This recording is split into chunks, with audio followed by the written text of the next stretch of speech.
Should be good to go. Good. Okay, so to get started, I want to do a little bit of a pre-test with you guys.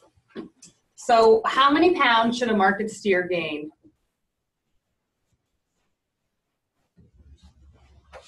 800. 800. So think about it in terms of pounds per day. So 800 is probably not bad if we think about from weigh in to fair. 50. 50, getting closer? 2 to 3 pounds. 2 to 3 pounds. Yeah, so typically 2 to 3, 3.5 is usually where we kind of land. Okay, what's marbling? Anybody heard that term before? The meat, isn't it like the white kind of fat? Yep, exactly. Yep, it's those white flecks that we see in the meat. So that is basically fat, and that's what gives beef the nice juicy flavor that we often associate with beef. So how would you describe a yield grade 4 carcass? Does anybody know what yield grade means? Lots of blank stares. So good, we'll address that later.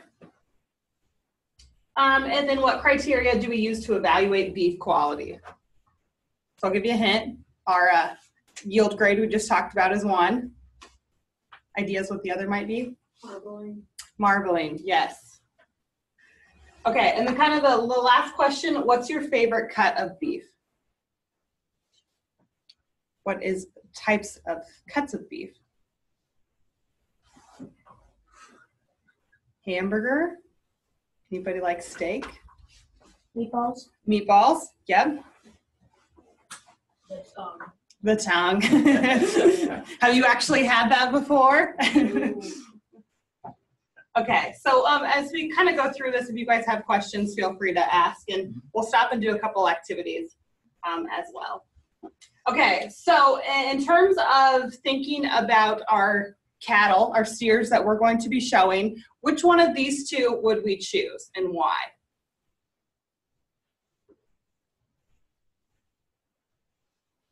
You got like one over the other, right? Everybody has an opinion. Yes. The second one. The second one? Okay, why? Doesn't look like it. It looks more cleaner and more fatter. Okay. Yes. Anybody else?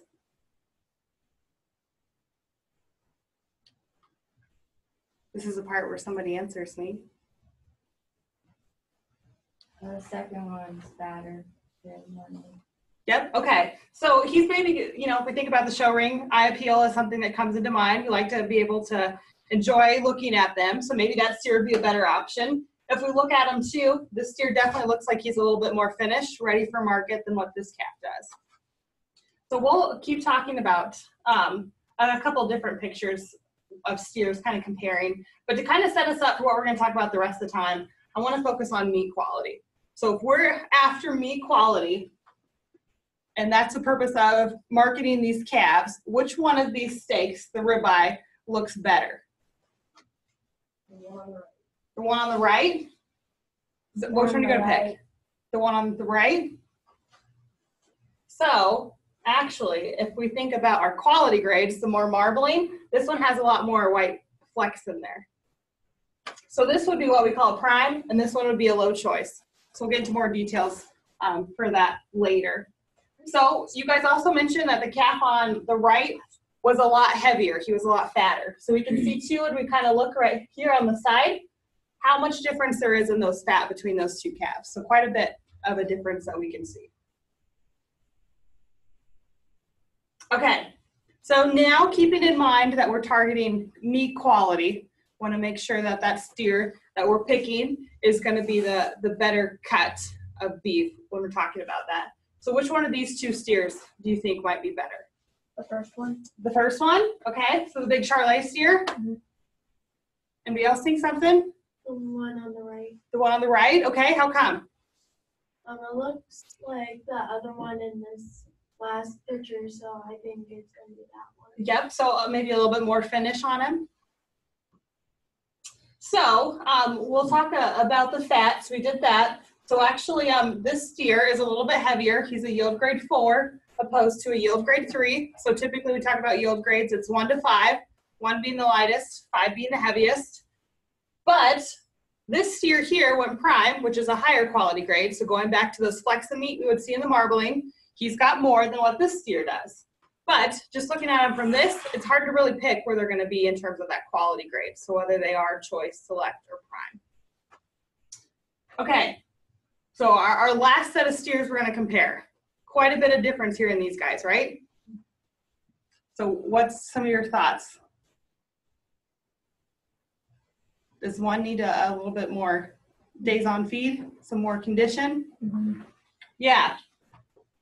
So this guy, very fat. We can't hardly see any of his ribs. And this one, we can see quite a bit of them. So he's got a little bit ways to go before he's ready for market. Okay, so we've already talked about our yield grade and quality grade, but those are the two main things that we talk about for meat quality that help us determine how good or better one steer is to the other. So yield grade basically is how much meat is there. So a lot of times we'll talk about fat and that being something that we keep in mind. The next slide will help put a little bit more visuals to it. And then quality grade is that marbling in that muscle and how good it's going to taste to us. Okay, so yield grade. We've already talked about the muscle and fat component of it. So typically it's a 1 to 5 scale that we're looking at. So a 1 would be that lean steer that doesn't have much fat, and a yield grade 5 would be there's a lot of fat on that animal. Our quality grades, our age and the marbling of those cattle is going to have an impact. So again, that marbling is what we see in that meat, and they're classified as prime, choice, select, and standard. So prime would be lots of fat in there, and standard would be kind of minimal. So basically, when we talk about yield grade, it's a percentage of the meat within the animal as a whole. So when we take out the fat and the bones, some of those organs, that is what we're talking about. How much is really there is present. So this kind of puts some benchmarks on when we talk about our yield grades, how much is there. So yield grade 3 is kind of where our industry standard is. And basically, by the time that the packing plants get done removing all that fat, bone, the organs, about 50% of that weight is actual meat that we're going to consume. So a yield grade 1, there'd be more meat on that animal versus a yield grade 5 where we have to trim off a lot more fat. Okay, have I confused everybody yet? Yes. Yes? Okay. Hopefully this will help kind of put a better visual for you.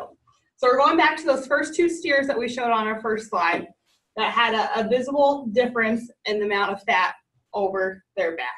This is a ribeye. So basically this right here would be the calf spine. So we're looking up in this area on that calf. So when we start talking about percent fat, so this first steer here, somebody give me a guess of how much fat you think he is, the percent of his body weight. 52. 52? Okay, think less, because that's basically how much meat is there. We're at 52%, so we're going to get rid of some of the organs, the bone too, so that's going to be a smaller portion of 52. 26. 26? We're getting pretty close.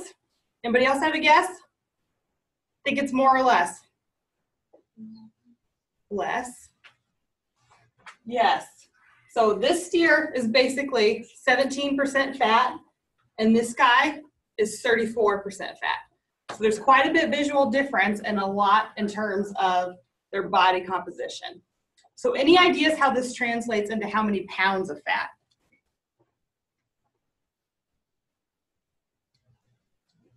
Somebody throw out a number. Yeah, go for it. 7. 7? Add a 0 behind it. So this guy, when we were looking at him, basically he's carrying 71 pounds of fat, opposed to this guy, it's 155 pounds of fat, so almost twice as much fat. Okay, so if we remember our yield grades, this guy was a yield grade 1, this guy was a yield grade 4. So let's start to see the visually how much, why we call our yield grades and how much fat is included. Starting to make sense? I'm not sure I believe you guys. Okay, so when we talk about yield grade, there's really 4 factors that kind of go into one equation that helps us come up with that yield grade. So the 1 is a ribeye area. So that's kind of what the pictures I've been showing you. Those are the ribeyes. We're going to do an activity with those here in a few minutes. The hot carcass weight. So when we take that calf's carcass, the amount of meat that he has, that's included. The fat cover, so when we're looking at those ribeyes on these pictures, I was showing you the difference between here and here. So that's what we call our back fat thickness on those calves. So we can compare those. And then the last thing is what we call our kidney, pelvic, and heart fat. So basically, that is all the fat that is on the inside of us, so like surrounding our organs. So all four of those things are taken into account to help us figure out what our yield grade is. So this is basically just kind of the equation we look at. Doesn't really mean anything to you guys, but just know that it takes the math to figure out what that yield grade is once we have some of those measurements. So test your knowledge now, see if you're retaining anything. So what's better, a higher or a lower yield grade? A lower because it will produce more meat. Correct, yes, great job. So typically when we talk about pricing our cattle, so a yield grade 3 is kind of the industry standard, so that's our base price. So if we have a calf that's leaner, that has more meat on it, so it's gonna be a 1 or 2, and it's gonna be worth a little bit more than a calf that would be a yield grade 3. If we have our yield grade 4s and 5s, so those are those really fat steers, we take a discount, and so they're worth less than what a yield grade 3 or 1 or 2 would be. Okay, so this is basically just kind of saying some of those things we've talked about.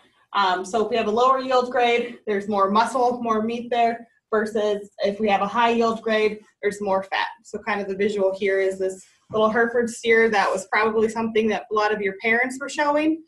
It's probably what cattle looked like when they were showing, versus now something a little bit more modern than what we are used to showing now.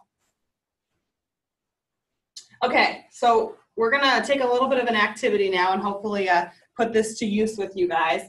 And basically what we're gonna do is measure the ribeye area. So this is our ribeye here.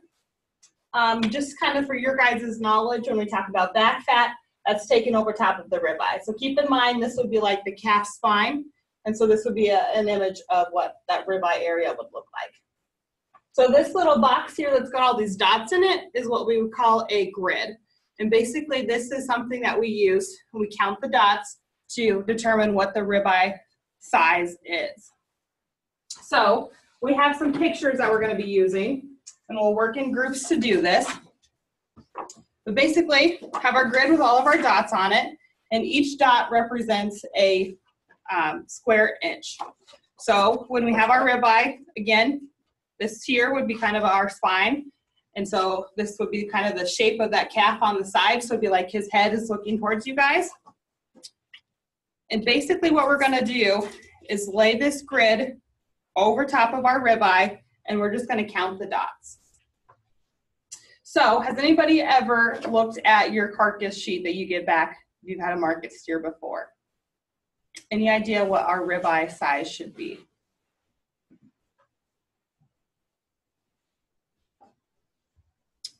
Does 10-inch, does that seem reasonable? Too much? Not enough? Not enough. Not enough? Yep, I would say probably a little bit bigger. 10's probably not uncommon that we would have it, but probably somewhere in that 13 to 14 square inches is our typical ribeye size. So we're gonna work it in some groups. So I just have 4 grids, so we'll have to work into groups, and then we'll go around and try to work on counting the dots to come up with our square inches of our ribeye. So real quick, I'll mention too, so we can kind of see on this one, there's this white line, which is our fat, that kind of circles around that ribeye. So anything that our dot touches within that area is what we want to count. So we'll notice up here, there's still some meat that we can see, but we don't want to count that. We're just interested in what's inside this kind of round circle shape. So we'll walk around and help you guys. We'll have you guys kind of work in groups and count and see how big our ribeyes are.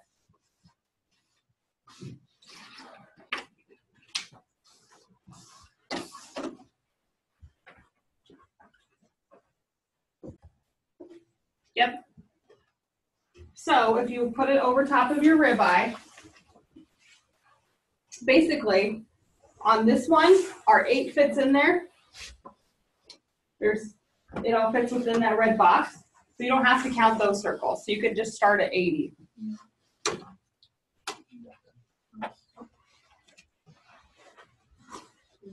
Okay, so find our kind of our shapes that we're measuring. You guys see that? And then lay that on there, and then we use that like this one. Basically, our 8 is within there. And then you'll notice we have another 10 here. So our numbers will apply there. Basically, like 80, 90, and 100. Yep, correct. And then some here.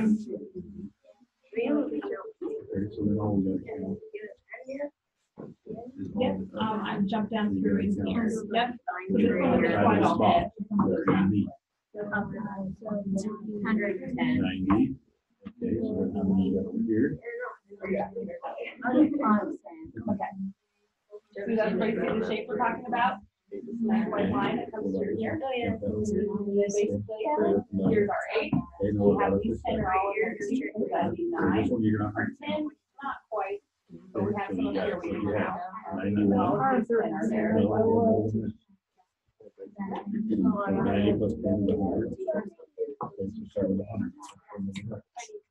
Okay, so 107. Sometimes it happens. It gets hard to count those and get a consistent number. So in the packing plants where we send our cattle once we sell them at fair, there's a carcass that goes by typically about every 5 seconds. So can you imagine every 5 seconds coming up with a ribeye number as they go by you? Think you guys could do that? Yeah. I think it's about took you guys a couple minutes just to kind of get the feel for it. So it'd be a big challenge to try to figure out how to count those as they go by. So our industry has kind of made some improvements to get rid of some of that judgment. So now our packing plants use cameras to basically take a picture of that ribeye and do the same thing that we're doing, but basically the computer's doing it so they can do it pretty quick. So this is kind of a snapshot of what the computer screen would look like within the packing plant. But basically, they take a picture of it and they're still counting it as well. But it's just a computer animated doing it. So there's not quite as much guesswork going on as if humans were doing it. So there's a chance for some error there. So this hopefully gets rid of some of that concern. Okay, so now moving on to quality grade. So going back to that marbling and that taste. So we've kind of already talked about this, but we have our prime, our choice, select, and standard is what our typical ribeye is, how we classify them. So within each of those categories, there's an opportunity to be a low choice, an average choice, or a high choice. So there's lots of room for differences in the marbling. And so basically this is just kind of a depiction of what those look like. So these first two would be what we would consider prime. This would be our high choice, our average choice, our low choice, and then our select. So hopefully within those you can see some visual differences in how much white or that marbling in that tissue is. So can you guys all kind of see a difference, especially if we look at our primes compared to our selects? Yes, no. The prime has more fat. Right, yeah, there's a lot more that's visible. So how about those ribeyes in front of you? You guys think you can call what it is? A select?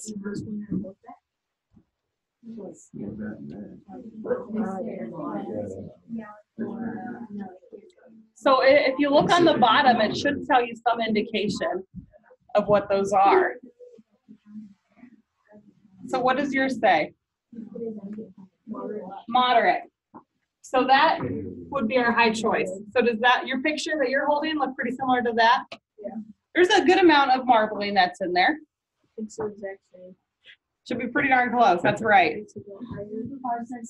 Slight? Okay, so you called it a select. Yep, you're right. There's hardly any marbling there. What do you guys have? Yep, there's lots of marbling going on in there.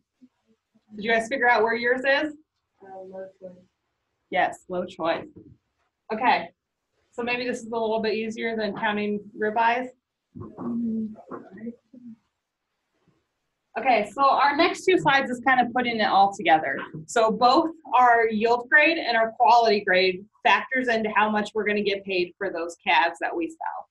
So basically, this is just focusing on our prime, our choice categories, our select and standards that we just talked about. We also have something that's known as maturity that goes into this. So basically, that's just how old our calves are. So typically, what we sell for fairs, those are either A or B maturities. So they're pretty young animals. So that's when we get those prime, choice, and selects as our options for those quality grades. So we talked about this a little bit already, but our industry average is a low choice yield grade 3. So that's kind of our base price. So if we have a calf that is a yield grade 3, but he goes prime, is he worth more or less than our base price? We're talking prime, yield grade 3, he's worth more than what our base price would be. So what if we have a yield grade 4 animal though? Right, yep, we lose money because we have to trim off that extra fat that calf has. So any questions about the prices? You guys are quite a group. Okay, so now moving on to our cuts. So have you guys seen any of these terms before or heard them? Yes. Where do they go? Where's the brisket located? Right here. Yep, up in the neck. So this right here would be the brisket region. How about our chuck? Like right on his Yep, the shoulder, the flank. right on right. Yep. Back here on the belly, the plate. Anybody heard that one before? It also is in the belly. How about the rib? On the rib. Yep. Exactly. What's half of the ribs? Is it the front or the back? The front. So be on the front. So what's right behind? That also goes over the ribs. The loin. And then around. Back on the back, up in the tail head and the hip. Then what else do we have left? How about the shank? Right here. Yep. Yep. It's kind of in the legs, in the shoulder areas where those are. And then the sirloin. Isn't it like right behind the shoulder into the loin and You're in the right area. Yep. So it's right next to the loin as well. Okay. So what are those called again? Our subprimal cuts. Yep. So basically, in the packing plant, they'll start to break down the carcass and they'll end up with our subprimals, which are these different sections. So from there, we'll take it one step further and we'll actually break it down into the cuts of meat that if we go to a meat counter that we would see. Okay. So what are some types of meat that you guys can come up with? The tongue? Well, where's that located? really dash around Rib. The rib, okay. Yep, so if we have ribs, those usually come from the ribs. There's something that's called a short rib. Has anybody heard of those before? Yeah. Any idea where those come from?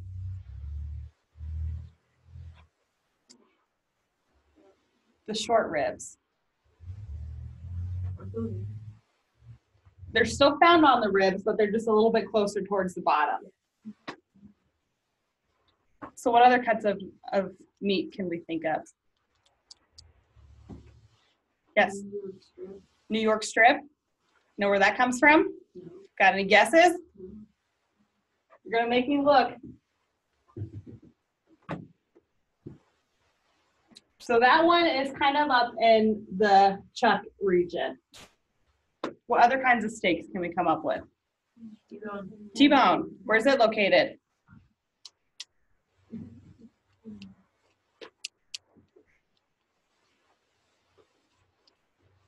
My gosh, guys. Ribs. Right above. The ribs. So not quite in the ribs. Further back. Yep. So they'd be in our loin area. So when we see that T-bone, we actually see kind of that T. What bone is that? Spine. Yep.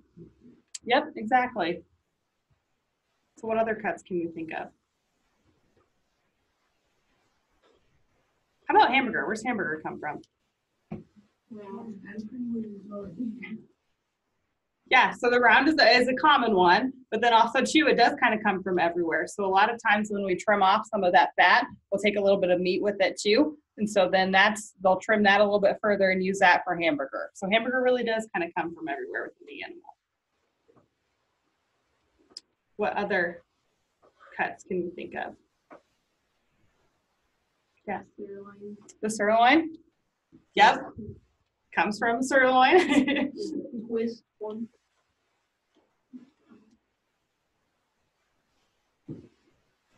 What other kinds of steaks? Think of others? Or types of roast? Chuck roast. Chuck roast? Yep. Safe assumption that comes up from the chuck.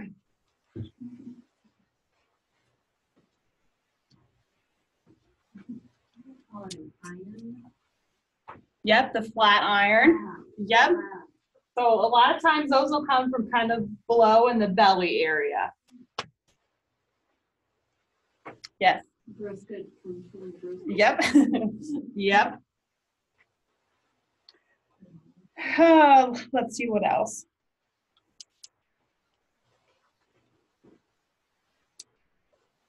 Has anybody ever heard of the tri-tip? Yeah. Guesses where that is? I had to make sure it wasn't written on here. So it's up in here. And so on this picture, we have what we call the tenderloin. Does anybody know? We'll take a little side note. What makes the tenderloin so special? It's got Sorry. it's like mixed between all the meats. That's a good thought. It's very tender. Yep, so it is the most tender cut within a steer. So it's very high dollar. But our tri-tip roast, basically, it comes from those three muscles coming together. So that's where it is found. Any other cuts you guys can think of? You guys are supposed to be a lot more interactive and make this more fun. I'm sorry, what? Minute steak? So I think basically that's kind of like hamburger, but it's just formed a little different. So that would come from all over within the body. So outside of our meat, what else comes from our beef animals? Yep. Leather, yep, so we can use the hide. There's all kinds of things that can go in. Jello, yep. Yep. So basically about 99% of that calf will get used in something. So whether that's actually meat, maybe some cosmetics, crayons, some of those things will get used as well. So any other questions or comments? Well, we're going to be done really early then. So, any other questions that you guys have about meat quality in general or your projects?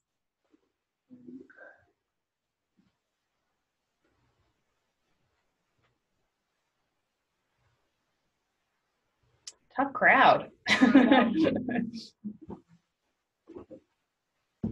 What did you show? Let's see. So I mainly showed market steers, and my county fair has the feeder pen where it's 3 fed cattle. Do you guys do that? Okay. Yeah. Yep. So I did that a lot, and then my last few years, I had a breeding heifer 1 year, and then some feeder calves the last year. You did pretty good. At county fair, okay. Past that, I didn't go anywhere.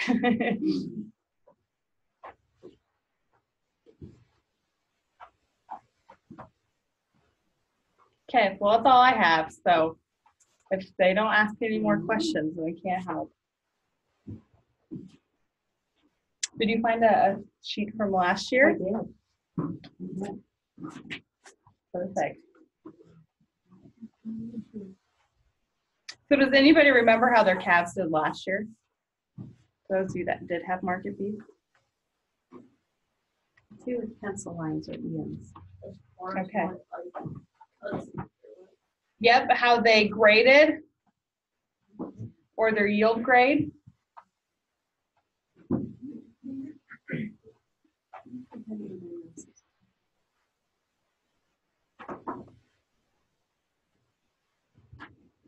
So the ribeye areas that we were talking about earlier, most of these calves on here are between just shy of a 12 up through, there's several in the 14s. And there's actually one that was an 18.4. So that is a pretty good sized ribeye. Those all of ours. They are That's the, the carcass. yeah, they're the carcass ones. They're the ones that went to Tyson to be evaluated. Yeah. So it's interesting just to see, because there were some of the animals that yielded like a 4, but graded prime. Mm-hmm. So you get that benefit of the prime, but you get that hit because they're lower yield. So it's, oh, yeah, what's the right? Yes. And then a lot of times it's hard to tell just from looking at them. So that was kind of some of those first pictures we showed. That visually there were some differences, but it wasn't really an indication of our quality. So we could predict kind of what our yield grade looked like, how fat they were, but not necessarily the quality of the meat. So we didn't have any dark cutters last year at all, which was a big deal. It's a really big deal. Mm-hmm. So that was nice. Yep. But it's a challenge some years. And less stress. I'm going to pause this.